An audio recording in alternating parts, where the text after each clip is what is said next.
Bonjour, bonjour, bonjour. Bonjour la famille. Merci na mutu sur Rolanda à vos occasions Rolanda na vidéo oyo.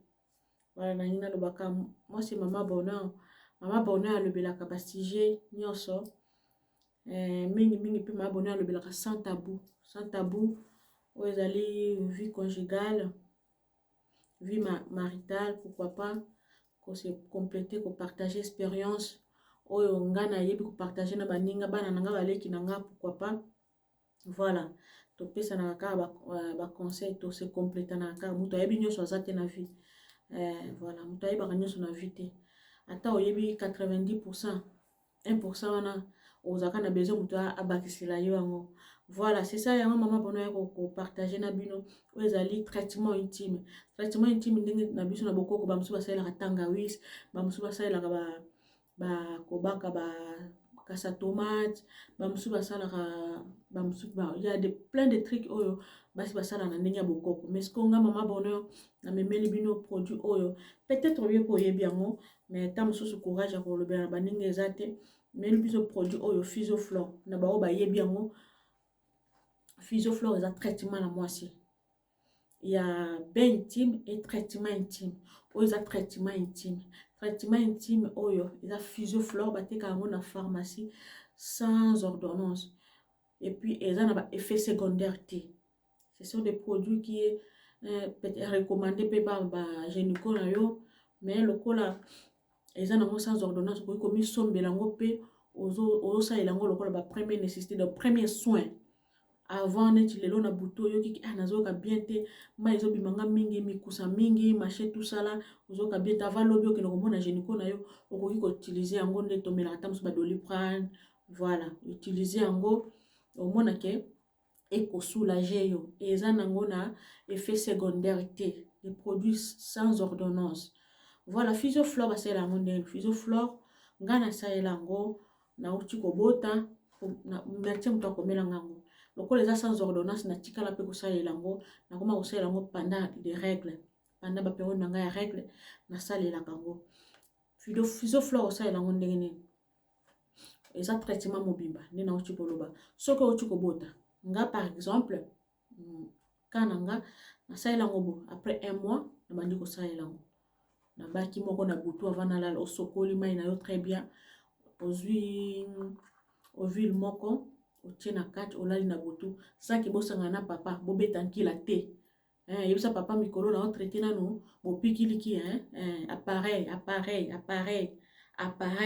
et baby yebisa papa oza ko entretenir appareil parce que il y a des fois pe nde toyebaka te muscle na biso pe elashaka effet ya pe ta musu outi kobota muscle eza pete ta musu pe nkila pe eleki mingi lokola kindumba eza makasi mingi soki pe nkila eleki mingi muscle pe koki kolashe eza te kokomi mai me ofungwami non eza nzoto oyebisi papa ke nga nazotia yango na butu tokosangana te lobi na ntongo sokoli mpe ka normal na butu so po neti oyo yanga eyaka mibale eya mibale so eza traitement ya pendant 6 jours okoki kosomba yango 3 so eza d na kati de toute façon ezaka banotice otanga bien soko eya d na kati oza na besoin ya traitement ya 1 semaine osombi yango 3 po esala yo 6 jours tamusu oza nango tamusu ba symptômes oza nango eza nango makasi te okosomba ndo 4 osali yango 4 jours donc ozobaka yango na butu avant olala obaki yango na butu avant olala. Voilà, wana outi kobota nga nasala yango après 1 mois. Normalement à la logique des choses il faut osala yango après 6 mois.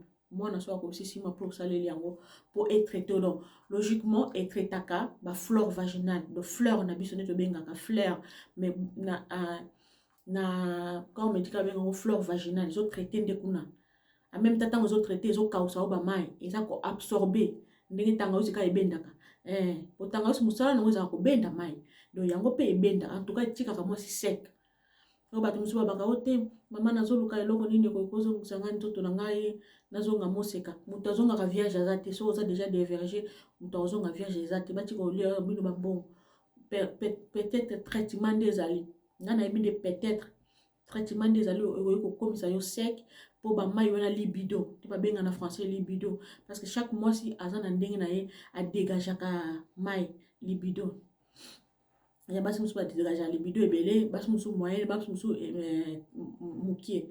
Donc eza périodique pe mutu akoki ko jamais kozala na zo dégager libido mai ebele permanent, non, ekomi malade. Ça veut dire faut okende ko consulter basala ba traitement ebele. Mais ce qui est libido normal, oui, tu vas se traiter na Physioflore oyo. En tout cas, dans un témoignage ebele et ça pour aider basi ebele. Oh maman bonheur, est-ce que moi na agi na ko salela? Moi si ya césarienne na ko salela. Moi si ya zeme ko salela, oui. Moi si ya 18 ans ko salela, oui. Au-delà de 18 ans, oui. Moi si ya aussi na beto na césarienne, oui. Moi si ya na zeme ko salela, oui, parce que na salela ngo na na zeme. Au moins, basi musu bazala rapé azana zeme, mais azana ba infection vaginale ezo tungisa ye ko salela ngo. Saleli yango ezana ngo na effet secondaire te. C'est so monique ba de majezo mikusa na microbe eza ko persister, eza ko persister, aller consulter, kende ko consulter gynécologue na yo ay banini na ko pesa ta mususu eza na produit mususu za une efficacité pour le Physioflore, soit ya komela ou bien injection. Voilà. Voilà, utilisation ya Physioflore yango wana. Outi na règle, au saleli yango, exact, na lobi bien traitement. 2 jours, 3 jours, 6 jours à la limite. Ce que moi, aussi mbaté aller consulter. Mais avec ça, oh, yo banga na ko la tangawis. En tout cas, oh, eza ninga na bengango, tangawis na ninga mindele. Effet oh yo kaka na tangawis, yango pe oh yango esala. Mais sauf que ndenge ba conseiller ce qui Physioflore et kausi yo mai et bendu et absorber le tiki sec, il faut hydrater aye kotika la sec eza malamu te. Pourtant bozo sangana bozo beta nkila na papa ou bozo sangana ozo zoka, ce n'est pas bien. Na moment wana ndeta bozo sangana oza trop sec, oza trop sec ndengwana ndeba moment de ba transmission le cacao marché tout ça là, on ne sait jamais. Donc des choses zaka ngai nazo il faut na kaka na yoka bien, non, ce n'est pas bien. Ils a déconseillé na médecine. Donc mutu faut zalaka normal. Au saleli Physioflore au peut ko s'hydrater. Prochainement na koya na vidéo o ya hydratation kuna na kati hydratation ya libanda te. On va parler avec maman Bonheur na on est maman Bonheur ayi ba partager na bino ba connaissance na ye, ba savoir na ye. Produit après Physioflore. Les ana gel o ko tia o tie pour na ko s'hydrater o yoka bien. Moi si pe faut que zo ka traitement ya vagin na yo. Vagin zaka teke et sali le bino ata bangala ba mongo appareil faut entretenir ango. Ozu pe ma pause non papa nga 2 jours na ozo traitement pour appareil ezo nga mo kwaki appareil ezo nga mo mbimbi et comme bien.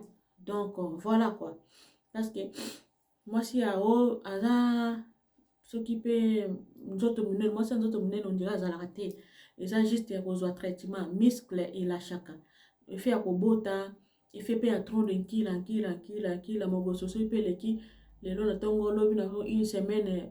Donc yo za penza de lobi na ba kongo malutili ba excel ki yo mingi. Donc il va pe kozwa soit ya pareil wana pour le kola yo olingango mingi. Donc faut zo rappeler soin nango. Donc biloko nyo sona on va en parler avec maman Bonheur. Toko sokolango comment ndingini ya ko sokola pour to biki biso so to sokola na maya malili biso to sokola. Mais il y a des produits oyo nde omona ba star ba grande dame na ba clinique ba nini pour na ko ba ko prendre moins soin nzoto na ye. Ça fait du bien. On va parler avec maman Bonheur tout ça kolobela lavage intime ko baba konde o ba ne ba toilette intime na yo. Donc voilà quoi, maman Bonheur est là pour ça. Pour na bino ba jeune fille na biso surtout bano tozo bota na ba poto boza vraiment boza kozwa temps ya nzoto na bino te, boza kozwa plus temps ya elongi. Là ça c'est vrai.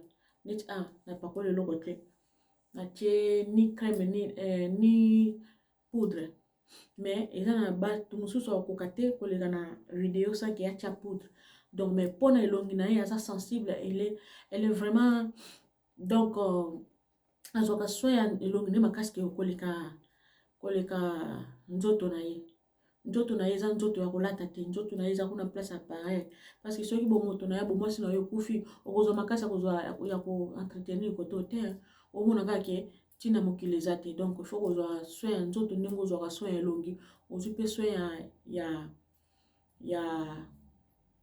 ya palais ya vagin na yo oyeba koentretenir yango donc mpona lelo tosuki wana prochainement mama bono akoya so na video selo baquestion na bino botielanga na bacommentaire selo baquestion na bino botuna nga nakorépondre bino je suis là pour ça bye bye au revoir.